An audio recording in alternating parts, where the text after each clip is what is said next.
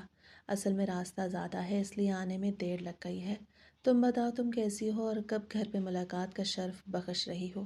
جیسے ہی میں نے کہا تو وہ ہمیشہ کی طرح ہنستی گئی اور کہنے لگی کہ میں نے تم سے کہا تو تھا کہ جمعے کی رات میرے گھر پہ گزارنا، صبر تو مجھ سے بھی نہیں ہو رہا۔ آج بدھ کا دن گزر گیا تھا، اب رات بھی گزرنے لگی تھی، بس کل کا ہی دن تھا اور اس کے بعد ہم نے صدف کے گھر پہ ملنا تھا۔ میرے دوست بھی دور دور سے مجھے دیکھ کے اشارے کر رہے تھے۔ ویسے یہ بات کل ہی پھیل گئی تھی کہ میں نے ایک شادی شدہ لڑکی کو پھنسا لیا ہے، لیکن کوئی یہ نہیں جانتا تھا کہ ہم کتنا آگے بڑھ گئے ہیں، اور وہ بھی صرف ایک ہی ملاقات میں۔ اور آج ہماری دوسری ملاقات تھی، مگر ایسا لگ رہا تھا کہ جیسے ہم ایک دوسرے کو برسوں سے جانتے ہوں۔ پہلی ملاقات میں ہم ایک دوسرے کو اپنے حالات سے آگاہ کر دیا تھا اور پھر ساری رات بھی میسج پہ بات کرتے رہے تھے۔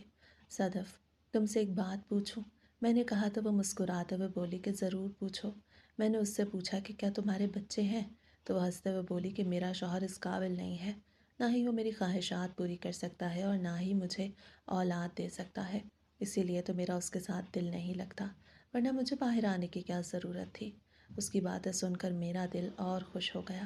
میں نے سوچا کہ اس کی دکھتی رگ پہ ہاتھ رکھ دوں گا تو وہ مجھے خوش کر دے گی۔ باتوں باتوں میں نے اس کا ہاتھ تھام لیا۔ اس نے کوئی ریئیکٹ نہیں کیا اور مجھے وہ بات یاد آ گئی جب میں ایک مرتبہ ماموں کے گھر گیا تھا۔ سب کی غیر موجودگی دیکھ کے میں نے نائلہ کا ہاتھ تھامنا چاہا تو اس نے ایسا ریئیکٹ کیا کہ جیسے اسے کرنٹ لگ گیا ہو، اور پھر وہ مجھے ڈانٹتی ہوئی وہاں سے نکل گئی۔ وہ دن اور آج کا دن میں نے دوبارہ سے یہ حرکت نہیں کی تھی۔ اسے ایک بار میں سمجھ گیا تھا کہ وہ یہ سب نہیں چاہتی، اور اب جب کہ مجھے اسے کال کیے ہوئے 2-3 دن گزر گئے تھے مگر پھر بھی اس نے خود سے کوئی کال یا میسج نہیں کیا تھا، وہ ایسی ہی تھی، اس لیے ہی میرا اس میں دل نہیں لگتا تھا۔ صدف کے ساتھ آج بھی میرا بڑا اچھا ٹائم گزرا تھا، اور پھر اگلا دن بھی یوں ہی گزر گیا۔ جمعے والے دن میں بہت زیادہ ایکسائٹڈ تھا۔ دوپہر میں ہی نہا دھو کے دھوپ میں بیٹھ گیا۔ میں نے اچھی سی تیاری کی تھی، میں جمعہ پڑھ کے آ چکا تھا۔ امی بھی میرے پاس بیٹھی تھیں۔ کیا ہوا وسیم؟ تمہارے چہرے پہ اتنی خوشی؟ خیر تو ہے؟ کیا نائلہ سے بات ہوئی ہے تمہاری؟ جیسے ہی امی نے کہا تو میرا موڈ خراب ہو گیا۔ امی اس کا نام میرے سامنے مت لیا کریں، مجھے پسند نہیں اور نہ ہی میں اس سے شادی کروں گا، میں اس کے بارے میں نہیں سوچ رہا۔ آپ بتائیں، آپ نے ماموں کو منع کیا یا نہیں؟ جیسے ہی میں نے کہا تو امی نے میرے منہ پہ ایک زوردار تھپڑ لگا دیا۔ نالائق اولاد، شرم نہیں آتی اس طرح کی بات کرتے ہوئے؟ تمہاری منگنی ہو چکی ہے اور میں 1-2 سال میں تمہاری شادی بھی کر دوں گی، تم رشتہ ختم کرنے کی بات کر رہے ہو؟ آئندہ اپنے منہ سے یہ بات مت نکالنا ورنہ اچھا نہیں ہوگا۔ نہ ہی میں تمہارے ماموں کو منع کر رہی ہوں اور نہ ہی تمہاری بات مان رہی ہوں۔ اگر تم اس ضد پہ اڑے رہے تو میں تمہارے باپ سے ضرور بات کروں گی۔ اب تک تو میں نے نہیں کی تھی، میں نے سوچا کہ شاید تم اس وقت غصے میں تھے اس لیے ایسی بات ہو گئی تھی، لیکن اب مجھے لگتا ہے کہ مجھے ان سے بات کرنی ہی ہوگی۔ امی نے مجھے لاجواب کر دیا تھا، میں آگے سے کچھ بول نہیں پایا تھا۔ میں نے سوچا کہ جب تک یہ سب چلتا ہے چلنے دیتا ہوں، اور جب وقت آئے گا تو اس وقت منع کر دوں گا۔ میں نہیں جانتا تھا کہ آگے میرے ساتھ کیا ہونے والا ہے۔ میں نے امی سے کہا کہ میرے دوست کی طبیعت ٹھیک نہیں ہے، اس کے ابا غریب آدمی ہیں، انہیں گاڑی کی ضرورت ہے اور وہ اسے لاہور لے جانا چاہتے ہیں۔ اس کے گردوں کا مسئلہ ہے، اس لیے وہ مجھ سے کہہ رہے ہیں کہ میں بھی ان کے ساتھ چلوں، تو میں شام میں وہیں پہ جا رہا ہوں۔ آپ ابا سے کہہ دیجیے گا میں سوموار کی صبح یا اتوار کی رات کو ہی واپس آ جاؤں گا۔ میں نے امی سے کہا تو امی حیرت زدہ ہو کے میری طرف دیکھنے لگیں۔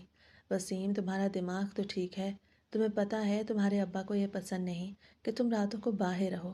میں ان سے کچھ نہیں کہوں گی، بس تم خود ہی موبائل پہ ان سے بات کر لینا۔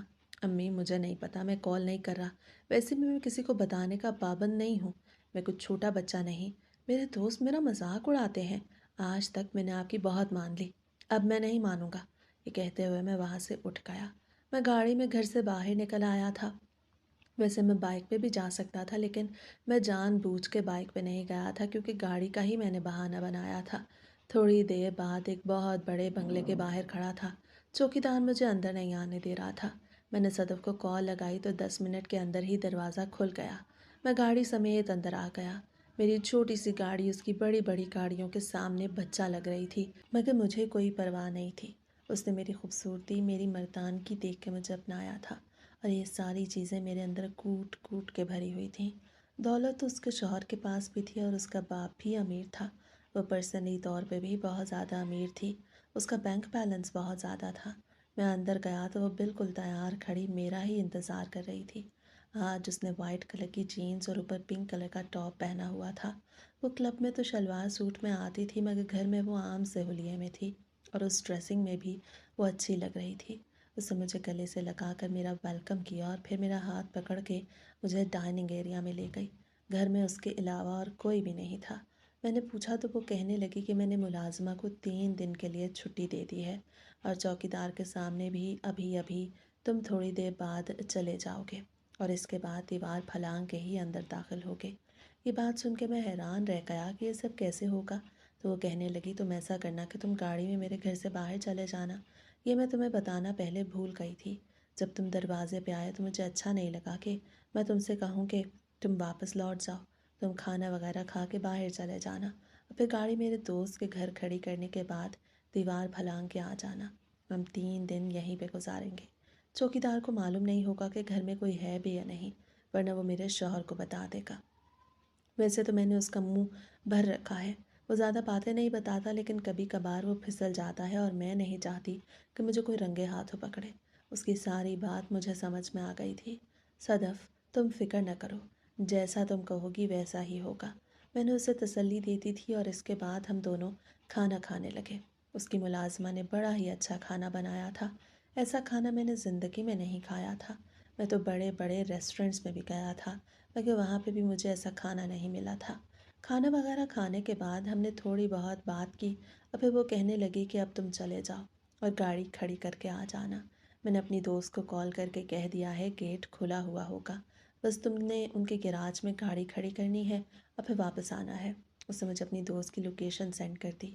میں اس کے کہنے پہ گاڑی میں اس کے گھر سے باہر نکل گیا۔ چوکیدار نے مجھے جاتے ہوئے دیکھا اور پھر دروازہ بھی بند کر دیا۔ چوکیدار نہیں جانتا تھا کہ ابھی 10 منٹ بعد میں دوبارہ سے واپس آنے والا ہوں۔ صدف نے مجھ سے کہہ دیا تھا کہ وہ پچھلے صحن میں سیڑھی کھڑی کر دے گی اور میں اسی کے ذریعے ہی نیچے اتر آؤں گا، اور پھر میں نے ایسا ہی کیا۔ میں اب دوبارہ سے اس کے گھر پہ آ چکا تھا۔ مجھے اپنے بیڈ روم میں لے گئی۔ اس کا بیڈ روم دیکھ کے تو میں حیران رہ گیا۔ وہ عالی شان بیڈ روم تھا۔ ایسے بیڈ روم تو میں نے ٹی وی ڈراموں میں بھی نہیں دیکھے تھے۔ وہاں پر اس نے چائے کا انتظام کیا ہوا تھا جو اس نے خود ہی کیا تھا۔ وہ کہہ رہی تھی کہ مجھے کام کرنے کی عادت نہیں ہے، ملازمہ سارے کام کرتی ہے، لیکن آج میں نے تمہارے لیے چائے بنائی۔ میں نے چائے پی تو اس میں بہت ذائقہ تھا۔ میں نہیں جانتا تھا کہ وہ مجھے کس مقصد کے لیے استعمال کرنا چاہتی ہے۔ میں اس بات تک نہیں پہنچا تھا جو وہ چاہتی تھی، مگر جیسے ہی وہ میرے قریب آئی اور مجھ سے قربت کے بارے میں سوال کرنے لگی تو میں حیرت زدہ ہو کے اس کی طرف دیکھنے لگا۔ وہ ایک شادی شدہ لڑکی اس وقت رات کے اندھیرے میں مجھ سے ایسی باتیں کر رہی تھی اور بالکل بھی نہیں گھبرا رہی تھی۔ میں تو مرد تھا جو اس چیز کے لیے ترسا ہوا تھا، تو میں نے اسے جواب نہ دیا، بلکہ اسی وقت ہی اسے حاصل کر لیا۔ وہ رات بڑی ہی حسین تھی۔ ساری رات ہم ایک دوسرے سے باتیں کرتے رہے، اور پھر صبح سویرے جب میں اٹھا تو وہ بستر پہ موجود نہیں تھی۔ باتھ روم کا دروازہ بند تھا، شاید وہ باتھ روم کے اندر تھی۔ میں بستر پہ اٹھ کے بیٹھ گیا۔ میں موبائل استعمال کر رہا تھا جہاں پہ ابا کی کالز آئی ہوئی تھیں۔ میں نے انہیں دوبارہ سے کال نہ کی، بلکہ ایک وائس نوٹ سینڈ کر دیا کہ ابا، میری دوست کی طبیعت بہت زیادہ خراب ہے، میں آپ سے بعد میں بات کروں گا، اور میرا موبائل بھی ٹھیک نہیں ہے۔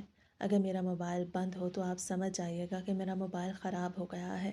میں نے میسج ابا کو کر دیا تھا، اور اسی وقت میں نے موبائل بھی بند کر دیا۔ میں جانتا تھا کہ وہ مجھے بار بار کالز کریں گے، اور میں ڈسٹرب بالکل نہیں ہونا چاہتا تھا۔ میں صدف کے ساتھ زیادہ سے زیادہ ٹائم گزارنا چاہتا تھا، اور پھر وقت یوں ہی گزرتا گیا۔ ہم ہر روز کھانا آرڈر کر کے کھاتے تھے۔ اتوار کی رات گزارنے کے بعد میں آدھی رات کو اس کے گھر سے نکل پڑا تھا۔ وہ کہہ رہی تھی کہ اس کا شوہر صبح سویرے آ جائے گا۔ رات کے 2 بجے میں اس کے گھر سے باہر نکلا اور اس کے دوست کے گھر سے گاڑی اٹھا کے اپنے گھر کی طرف روانہ ہو گیا۔ جب میں گھر میں پہنچا تو گیٹ بند تھا۔ میں نے ابا کو کال کی تو انہوں نے فوراً سے میری کال ریسیو کر لی۔ میں جانتا تھا وہ کال جلدی ریسیو کر لیں گے، کیونکہ جیسے ہی کال کی آواز آتی تھی تو ان کی نیند کھل جاتی تھی۔ رات کے اتنے بجے جب میں گھر واپس گیا تو وہ واقعی میں یہ بات ماننے پہ مجبور ہو گئے کہ میں ابھی ابھی لاہور سے واپس آ رہا ہوں، ورنہ اتنی رات کو کون واپس آتا ہے۔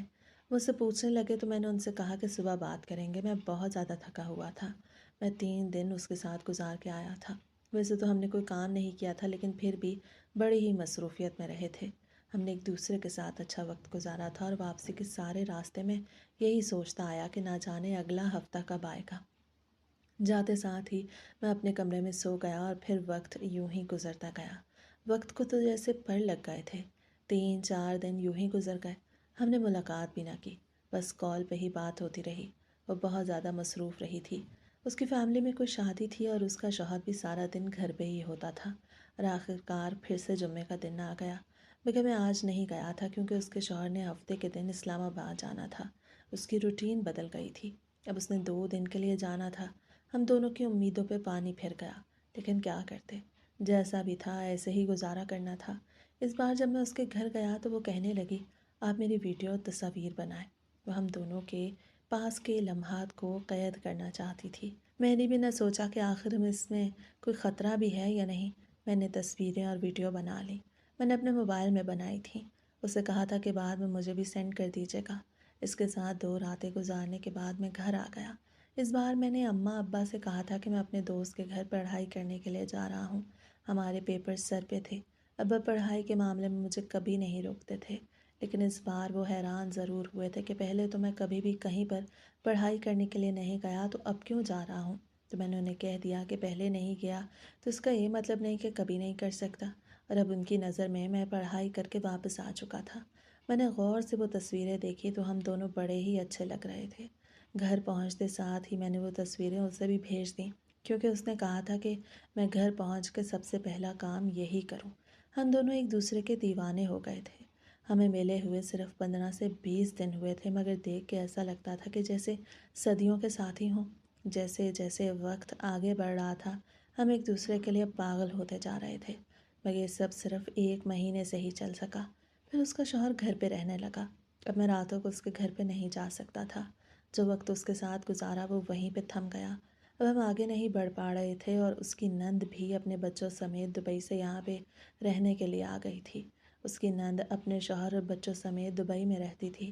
اس کے شوہر کا بزنس وہیں پہ تھا، لیکن اب وہ اپنے بھائی اور بھابھی سے ملنے کے لیے آئی ہوئی تھی، اس لیے صدف گھر سے بھی باہر نہیں نکل سکتی تھی۔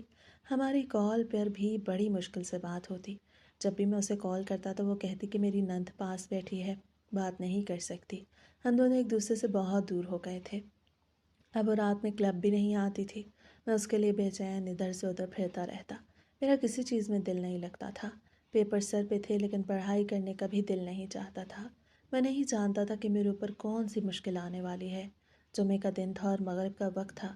میں اپنے کمرے میں بیٹھا چائے پی رہا تھا۔ مجھے وہ لمحات یاد آ رہے تھے جو میں نے اس کے ساتھ گزارے تھے۔ اگر نارمل دن ہوتے تو میں آج اس کے پاس اس کے گھر پہ ہوتا، لیکن اب میری قسمت پھوٹ گئی تھی۔ اچانک سے میرے موبائل پہ میسج کی رنگ بجی تو میں نے جلدی جلدی موبائل اٹھایا۔ میں نے سوچا کہ شاید صدف کا میسج ہو، وہ کچھ کہنا چاہتی ہوگی، لیکن وہاں پہ علی کا نام جگمگا رہا تھا۔ وہ میرا دوست تھا۔ میں نے واٹس ایپ کھولا تو کوئی ویڈیو آئی ہوئی تھی۔ جیسے ہی میں نے وہ ویڈیو دیکھی تو میرے طوطے اڑ گئے۔ وہ ویڈیو یوٹیوب سے لیا گیا تھا، اور اس میں کوئی اور نہیں، میں اور صدف ہی تھے، اور ہمارے وہ لمحات جو ہم نے صدف کے بیڈ روم میں گزارے تھے۔ ویڈیو دیکھ کے میرا خون کھولنے لگا۔ مجھے سمجھ نہیں آئی کہ یہ ویڈیو وائرل ہو گیا ہے۔ میں نے تو سمجھا کہ علی نے کہیں سے ویڈیو ارینج کر لیا۔ میں نے اسی وقت علی کو کال کی، اس پہ پھٹ پڑا کہ تمہیں شرم نہیں آتی اپنے دوست کا ایسا ویڈیو بھیجتے ہوئے؟ تم یہ بتاؤ یہ ویڈیو تمہارے پاس آیا کہاں سے؟ جیسے ہی میں نے یہ کہا تو آگے سے وہ بھی پھٹ پڑا۔ وہ کہنے لگا تم ہی بے وقوف ہو، جب یہ سب کرنا تھا تو ویڈیو بنانے کی کیا ضرورت تھی؟ یہ ویڈیو یوٹیوب پہ وائرل ہو گیا ہے کہ ساری دنیا میں پھیل گیا ہے۔ سب دوست تم پہ تھو تھو کر رہے ہیں، جو خود یہ سب کرتے تھے وہ بھی اب تم پہ تھو تھو کر رہے ہیں اور بڑے حاجی بن رہے تھے۔ میں نے اسی وقت ہی کال کاٹ دی اور صدف کو کال لگانے لگا، مگر اس کا نمبر بند جا رہا تھا۔ میری طرف سے تو یہ ویڈیو لیک نہیں ہوا تھا۔ میں سمجھ گیا کہ صدف کی طرف سے ہی ہوا ہے۔ مگر وہ میری کال ریسیو نہیں کر رہی تھی۔ نہ جانے اس نے ایسا کیوں کیا۔ ابھی میں یہی سوچ رہا تھا کہ اس کی کال آنے لگی۔ میں نے جلدی جلدی اس کی کال اٹینڈ کی۔ اس سے پہلے میں اس سے کچھ کہتا یا پوچھتا، وہ کہنے لگی کہ تم اپنے گھر سے کہیں دور چلے جاؤ، میرا شوہر اور بھائی تمہارے گھر پہ آ رہے ہیں، انہوں نے مجھے مار پیٹ کے تمہارا پتہ اگلوا لیا ہے، باقی باتیں بعد میں ہوں گی، ابھی تم اپنے گھر سے نکلو۔ اس کی باتیں سن کے میرے رونگٹے کھڑے ہو گئے۔ میں نے اس سے پوچھا کہ یہ سب کیسے ہوا، تو اس نے کہا کہ میں بعد میں بتاؤں گی، ابھی ٹائم نہیں ہے، میری نند نے میرا موبائل لے لیا تھا، میں نے بڑی مشکل سے اس کے کمرے سے موبائل اٹھایا ہے، بس تم یہ سمجھ لو کہ یہ سب میری نند کا کیا دھرا ہے، اسے میرا گھر برباد کر دیا، اس نے ہی یہ ویڈیو وائرل کیا کیونکہ وہ میرے بھائی سے شادی کرنا چاہتی تھی، مگر میرا بھائی اسے پسند نہیں کرتا تھا، پھر اس کی شادی کہیں اور ہو گئی اور آج اس نے مجھ سے اس طرح سے بدلہ لے لیا۔ صدف جلدی جلدی میں بات بتا رہی تھی جو مجھے کچھ خاص سمجھ نہیں آئی۔ اسی وقت ہی میں گھر سے نکل پڑا۔ امی مجھے روکتی رہ گئیں، کیا ہوا، تم اتنی جلدی میں کہاں جا رہے ہو؟ مگر میں ان سے کچھ نہیں کہہ پایا۔ میں نے کیا بتاتا کہ کچھ لوگ مجھے ڈھونڈنے کے لیے آ رہے ہیں۔ میں جلدی جلدی اپنے دوست علی کے گھر پہ پہنچ گیا۔ میرا بڑا اچھا دوست تھا۔ میں نے سمجھا یہاں پہ مجھے تحفظ مل جائے گا، مگر وہاں جانے کا بھی فائدہ نہ ہوا کیونکہ میرے پہنچنے کے 15 منٹ بعد ہی صدف کا بھائی اور شوہر پولیس کو لے کے وہیں پہنچ گئے اور مجھے گرفتار کر لیا گیا۔ میں ہکا بکا پولیس کے موبائل میں بیٹھا پولیس اسٹیشن کی طرف روانہ تھا۔ مجھے سمجھ نہیں آ رہی تھی کہ آخر کس نے اطلاع کی ہے، اور پھر اس بات کا پتہ بھی بڑی جلدی لگ گیا۔ ان لوگوں نے میری لوکیشن ٹریس کر لی تھی۔ میں اپنے بال جکڑے رہ گیا۔ مجھے خود پہ غصہ آ رہا تھا کہ میں نے اپنا موبائل گھر پہ کیوں نہیں چھوڑا۔ میں پولیس اسٹیشن پہ پہنچ گیا۔ پہلے تو جاتے ساتھ ہی ان لوگوں نے میری مار نکالی اور اب اس کے بعد مجھے لاک اپ میں بند کر دیا۔ میں چلاتا رہا، یہ سب میں نے نہیں کیا، یہ ویڈیو ایسے ہی بنایا گیا ہے، اس میں میں نہیں ہوں، لیکن میری بات کسی نے بھی نہیں سنی تھی۔ پھر روتے بلکتے ساری رات گزر گئی۔ صبح جب اس کے بھائی اور شوہر نے آ کے میری خبر لی تو میں کچھ بولنے لائق نہ رہا۔ اس کے شوہر کے تعلقات بہت آگے تک تھے، اس لیے وہ جیل کے اندر آ گیا اور اپنے ہاتھوں سے مجھے پیٹا۔ اب مجھے وہ سب یاد آ رہا تھا جب ابا کہتے تھے کہ برے دوستوں کی صحبت میں نہ رہو ورنہ تمہارے ساتھ بھی اچھا نہیں ہوگا۔ اس وقت مجھے اس چیز کی سمجھ نہیں آتی تھی، لیکن اب مجھے ساری سمجھ لگ گئی۔ اگر میں کلب نہ جاتا تو یہ سب ہوتا ہی نہیں۔ مجھے اب خود پہ غصہ آ رہا تھا اور شرمندگی بھی ہو رہی تھی۔ آخرت کا بھی خیال آ رہا تھا، نہ جانے اب تک میں کہاں مگن تھا۔ مجھے خیال ہی نہیں آیا تھا کہ میں غلط کر رہا ہوں۔ میں ان کے پیروں میں گر کے معافیا مانگنے لگا کہ خدا را مجھے یہاں سے چھڑوا لو، اس سب میں میرا کوئی قصور نہیں۔ صدف ہی آگے بڑھی تھی تو میں کیا کرتا، میں تو ایک مرد تھا، اپنی عورت سے بھی تو پوچھیں۔ میری اس بات پہ اس کے شوہر نے ایک زوردار تھپڑ لگایا اور مجھ سے کہنے لگا، میری بیوی کا نام اپنی گندی زبان سے مت لینا، اس نے میرا گریبان پکڑ رکھا تھا۔ لوگ ایسے ہی کرتے ہیں، اپنوں کو سائڈ پہ کر کے دوسروں کے گریبان پکڑ لیتے ہیں۔ میں بھی غصے میں آ گیا اور اس سے کہہ دیا کہ میرے پاس صرف یہی ایک ویڈیو نہیں اور ہزاروں ویڈیوز پڑی ہیں، بھلے تم مجھے یہاں پہ قید کروا دو لیکن وہ ویڈیو وائرل ہو جائیں گی اور تم کسی کو منہ دکھانے کے قابل نہیں رہو گے۔ اس ویڈیو میں تو ہم کپڑوں میں موجود تھے، لیکن میرے پاس ایسی ویڈیوز بھی ہیں جو ایسی ہیں جنہیں دیکھ کے تم خود ہی شرما جاؤ گے۔ ایسی کچھ ویڈیوز میرے پاس تھیں جو میں نے صدف کو نہیں بھیجی تھیں، میں نے اسے کچھ نارمل سے ہی بھیجی تھیں، باقی میں نے اپنے پاس رکھ لی تھیں۔ ایک دو ہی تھیں لیکن میں نے جھوٹ بول دیا کہ میرے پاس زیادہ ہیں۔ میری بات سن کے وہ دونوں گھبرا گئے اور کہنے لگے کہ ہم تمہیں چھوڑیں گے نہیں، ہم تمہارا موبائل ہیک کروا لیں گے، تمہارے پاس کچھ نہیں رہے گا۔ تو میں نے ان سے کہہ دیا کہ یہ ویڈیو ایک نہیں 1000 جگہ پہ سیو ہے، تو میرا کچھ نہیں بگاڑ سکتے۔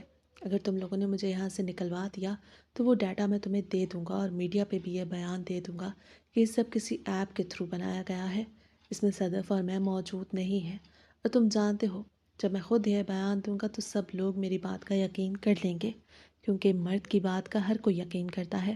میرا دماغ چلنے لگا تھا۔ وہ دونوں سوچ میں پڑ گئے اور پھر ایک ہفتے میں ہی میں قید رہا۔ ابا کو بھی سب کچھ پتہ چل گیا، مگر میں یہ بات ماننے سے انکاری تھا۔ میں نے ان سے کہا کہ یہ سب کسی کی سازش ہے، بلا وجہ ہی کوئی ویڈیو بنا کے مجھے بدنام کرنا چاہ رہے ہیں۔ میں اپنی بات پہ ڈٹ گیا تھا، میں جھوٹ بولنے لگا تھا۔ صدف کسی کونے کھدرے میں چھپ کے بیٹھ گئی تھی اور پھر 15 دن بعد میری ضمانت ہو گئی۔ میں صدف کے شوہر اور بھائی سے ڈیل کر چکا تھا۔ انہوں نے کہا تھا کہ میں انہیں ساری ویڈیوز دے دوں گا اور وہ مجھے رہا کروا دیں گے۔ میری FIR ختم ہو گئی اور میں گھر لوٹ آیا۔ میرے پاس جو ایک دو ویڈیو تھی میں نے انہیں دے دی اور کہہ دیا کہ باقی ویڈیوز میں نے ڈیلیٹ کر دی ہیں۔ یہ معاملہ یہیں پہ ختم ہو گیا تھا۔ مگر میرے گھر میں میری عزت زیرو ہو گئی۔ ابا ہر وقت مجھے باتیں سناتے رہتے۔ میں نے انہیں 1000 مرتبہ کہا کہ یہ میں نہیں، اور وہ مان بھی گئے، لیکن پھر بھی کہہ رہے تھے کہ تم نے ضرور ایسا کچھ کیا ہوگا، اسی لیے ہی کسی دوست نے تمہارے ساتھ یہ کیا ہے۔ کوئی بلا وجہ تو ایسے نہیں کرتا۔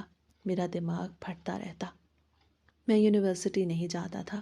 صدف کا شوہر بڑا آدمی تھا، اس نے یوٹیوب سے ویڈیو بھی ہٹوا دی تھی، لیکن کچھ دوستوں نے وہ ویڈیو سیو کر لی تھی اور وہ ہر وقت مجھے باتیں سناتے رہتے۔ کتنا عرصہ تو میں گھر سے باہر ہی نہ نکلا، مگر آہستہ آہستہ میں باہر نکلنے لگا۔ میں نے بہت توبہ کی، لیکن مجھے لگتا تھا کہ مجھے معافی نہیں ملی۔ نہ جانے مجھے کب معافی ملنی تھی۔ میرے ماموں نے رشتہ ختم کرنا چاہا تھا، لیکن امی ان کے پیروں میں گر گئی تھیں اور کہا تھا کہ میرے بچے نے ایسا کچھ نہیں کیا۔ وہ سب بھولے لوگ تھے جو سچ میں ہی میری بات کا یقین کر گئے۔ اور پھر آہستہ آہستہ ہر چیز نارمل ہوئی اور نائلہ کے ساتھ میرا نکاح ہو گیا اور وہ رخصت ہو کے میرے گھر آ گئی۔ وہ اچھی لڑکی تھی، حافظ قرآن تھی۔ میں نے اس سے پوچھا کہ تم مجھ سے بات کیوں نہیں کرتی؟ تو اس نے کہا کہ شادی سے پہلے بات کرنا اچھی بات نہیں ہے، ہمارا دین ہمیں اس چیز کی اجازت نہیں دیتا، اسی لیے میں آپ سے بات نہیں کرتی تھی اور آپ بلا وجہ ہی ناراض ہو جاتے تھے۔ اب اس کی ساری باتیں مجھے سمجھ آ گئی تھیں۔ زندگی نے مجھے ایسے تھپڑ مارے تھے کہ میرا منہ لال ہو گیا۔ وہ 15 دن جو میں نے قید میں گزارے وہ مجھے آج تک نہیں بھولے تھے، حالانکہ اس واقعے کو کتنا عرصہ ہو گیا۔ میں نے دوبارہ سے صدف کا چہرہ بھی نہیں دیکھا تھا۔ میں نے اپنا پرانا موبائل فون خود ہی توڑ دیا، جس میں اس کی ساری تصویریں اور نمبر وغیرہ تھے۔ میں نے نیا موبائل لے لیا اور اپنی زندگی نئے سرے سے شروع کی۔ اور اب جب کہ ہماری زندگی بہت آگے بڑھ گئی، میرے 2 بیٹے بھی ہیں اور ابا بھی اس دنیا سے چلے گئے، تو اس وقت مجھے ابا کی باتیں یاد آتی ہیں۔ والدین کبھی جھوٹ نہیں بولتے، وہ جو بھی کہتے ہیں وہ سچ ہوتا ہے۔ انسان جس صحبت میں رہتا ہے ویسا ہی بنتا ہے۔ ایسے ہی تو نہیں کہتے کہ تخم تاثیر صحبت کا اثر۔ مجھ پر بھی صحبت کا اثر ہو گیا اور میں غلط کاموں میں پڑ گیا، لیکن نہ جانے کیسے اللہ تعالیٰ کو مجھ پہ ترس آیا اور مجھے سب سے دور کر لیا، ورنہ میں نے تو ہزاروں لوگوں کے بارے میں سن رکھا تھا کہ قید کاٹنے کے بعد بھی وہ یہ سب کرتے رہتے ہیں، انہیں اس چیز کی لت لگ جاتی ہے، لیکن میں بچ گیا اور میں جتنا بھی شکر ادا کروں اتنا ہی کم ہے۔